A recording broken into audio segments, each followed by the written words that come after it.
Welcome back. Well, if you have a look outside, you will see that it is most definitely not flying weather today. It is grim. But we're going to Compton Abbott anyway, because I'd like to show you around the aircraft. See you in a bit.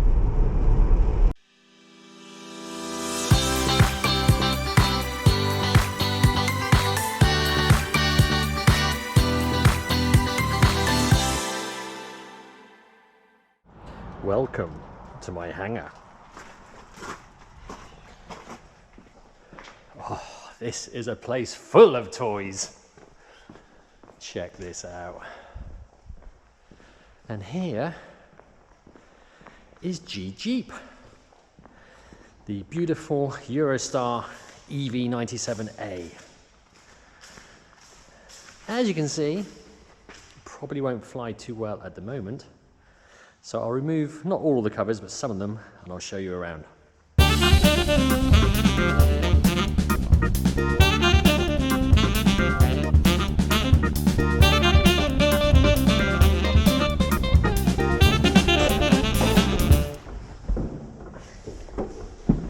So, as you can see,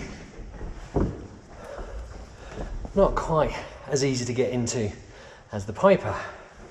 It's a bit more cozy in here. And I kind of like it actually.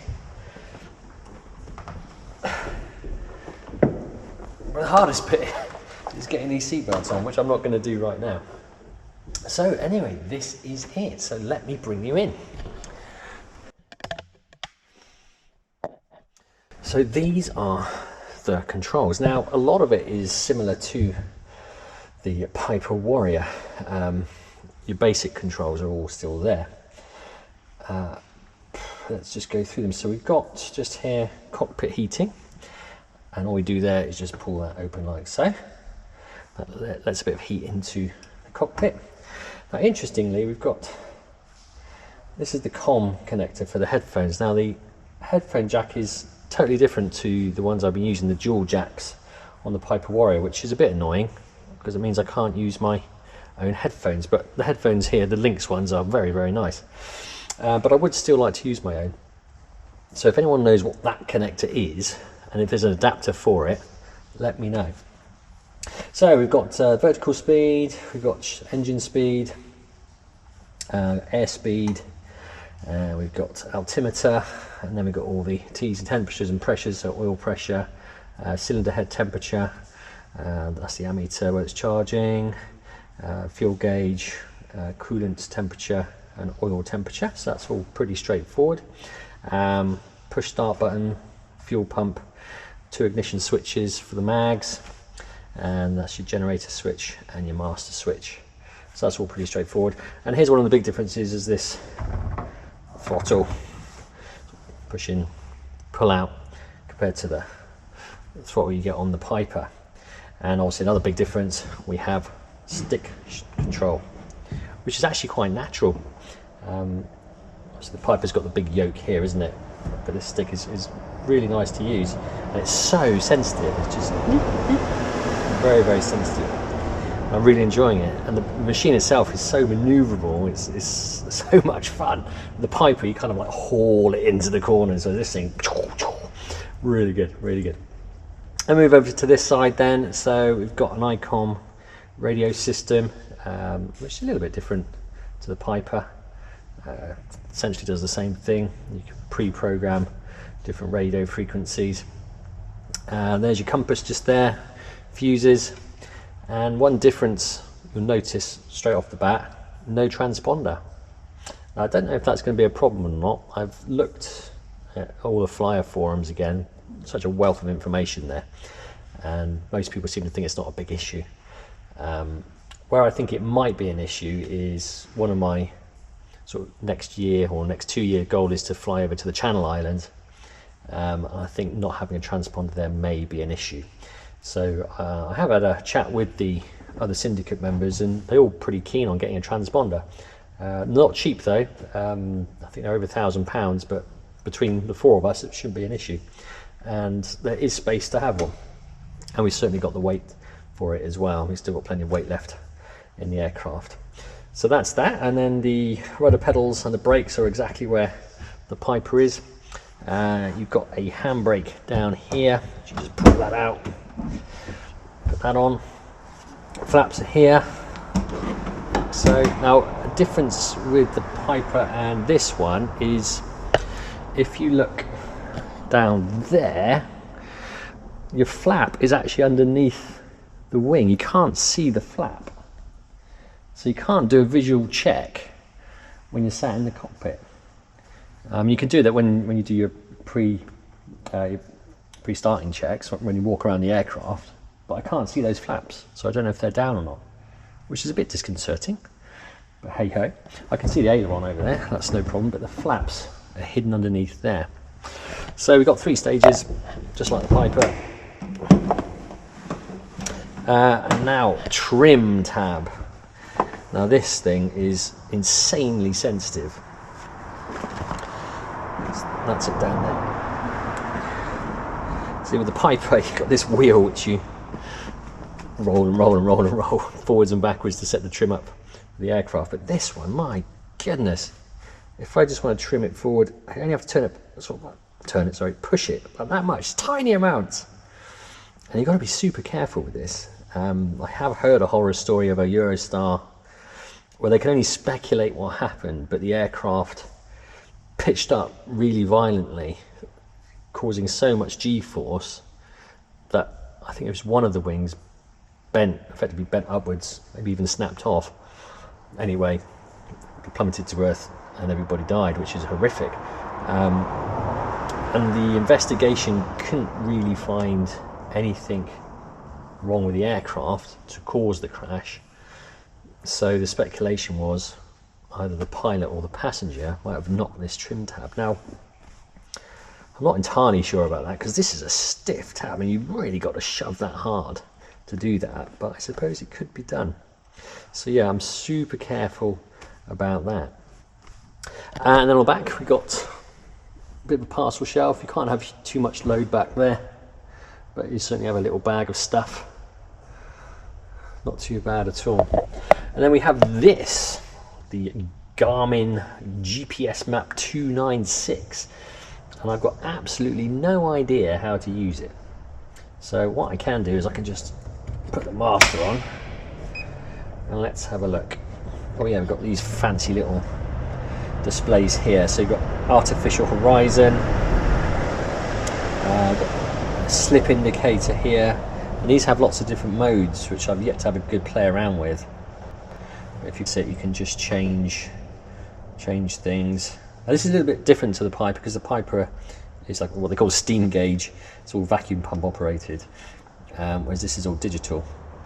And you can, as I say, you can change all this. But that's quite funky. So it's got a compass, artificial horizon, so that's all good. So what I'm going to have to do there, just to learn a little bit more about that, I need to go for a flight with Phil, who's the main shareholder of the group, and just get him to just brief me a little bit more on that. I mean, you don't really need that when you're VFR flying, because you've got a horizon anyway. So it's, I mean, I to be honest, I've not really looked at that at all in the 4 lessons I've had with Charlie. And then, so we look at this GPS here. It says, I agree. Okay, I agree. So what do I press? Enter. There you go. And there we are. So we've got a funky little GPS there. Now, I'm going to do a full review on this Garmin watch I got, but this is really cool. It knows when you've taken off. So when I've climbed up, I think it senses 500 feet a minute. That will kick in and show you your altitude, speed, heading, and that kind of thing. And you can navigate using this watch, which is really, really cool. As I say, I'm going to come back and do a review on that in due course. But yeah, here's the Garmin here. So you can see we're at Compton Abbas at the moment. Honestly, I just do not know how to work this. I really shouldn't play with it. So I'm not going to play with it. I don't want to set up some bizarre setting. So again, I need to have a chat with Phil about that one. I mean, I've been using Sky Demon, and we do have an iPad mount which we can stick onto the screen there. But for the lessons I've been having with Charlie, we've not really needed it. We've stayed local to do all the exercises. But yeah, it'd be quite nice to learn how to use that. So yeah, I'll look into that. So this is it. So yeah, nice and snug inside. The maximum takeoff weight is 480 80 kilograms, which means just about 2 good sized blokes can fit in here, with a maybe not full tank of gas, because this will take 65 litres, maybe about 50 litres just to be safe. But me and Charlie, I mean, he's a little bit smaller than me, but my goodness, this thing takes off like a rocket. And I wish I had the camera on me yesterday, because we managed to get up yesterday. I wasn't too sure because the weather was looking pretty nasty, but we managed to get up and did a bit of cloud busting, got on top of the clouds, and it was just wonderful. We got up to 5,000 feet where the air was super calm and the view was just outstanding, and I can't wait to video those. So I finished all my lessons with Charlie now, which is a bit of a shame. He's been really great, and he's off to Germany now to do some work out there. So I need to tap into the knowledge of the syndicate guys now for another 5 hours, because I need to do 10 hours before I'm allowed to fly this plane solo, and that's the rules of the insurance company. So I hope to get cracking on with that this weekend or next week. So that is it. Let me show you the engine.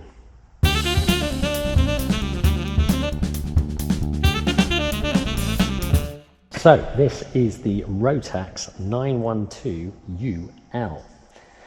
And it's a very nice little engine, isn't it? Now it's a bit different to the Piper engine because this actually has a dry sump, which means if you look down there, it's got a separate oil reservoir which pumps the oil through the engine and back into it.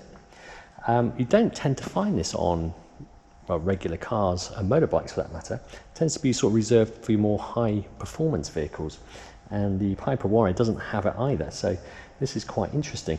And I've never actually used a dry sumped engine before, which means the checking the oil is a little bit different to the Warrior, which was a dipstick. This engine you have to gurgle. Allow me to demonstrate. So I've taken off the top of the oil reservoir, and now I need to rotate the engine so any oil left in the sump there gets put back into there, and I keep rotating until air then goes underneath the oil in there and it makes a gurgling noise. Then I check the levels. Most important, you rotate the engine in the direction of use, and you just keep doing this until you hear it gurgle. You can also test the compression.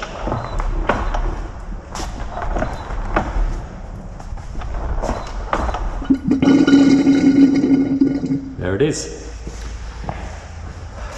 So what I've got to do now is take the dipstick out,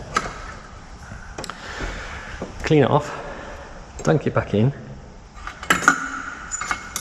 and make sure the oil is on the flat bit there, so it's just under halfway. It should be a little bit more than that. The Rotax manual says between 50% and max, so I'll just check it one more time to be sure. And it is actually just over halfway, so that is all good. Put the dipstick back in, and then put the cap back on.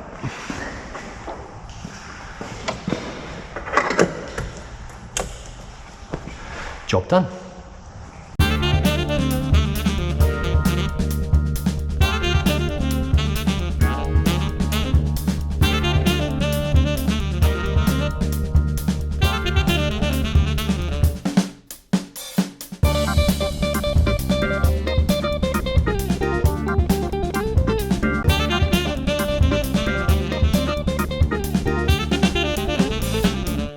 Now, if you're wondering why we put the covers on the aircraft, that's because of birds. So that is Jeep Eurostar EV97A. Can't wait to get back up into her again and show you guys what it can do. Hope you liked the video, and if you did, please hit the like button. Even better, hit the subscribe button and the notification bell. See you next time.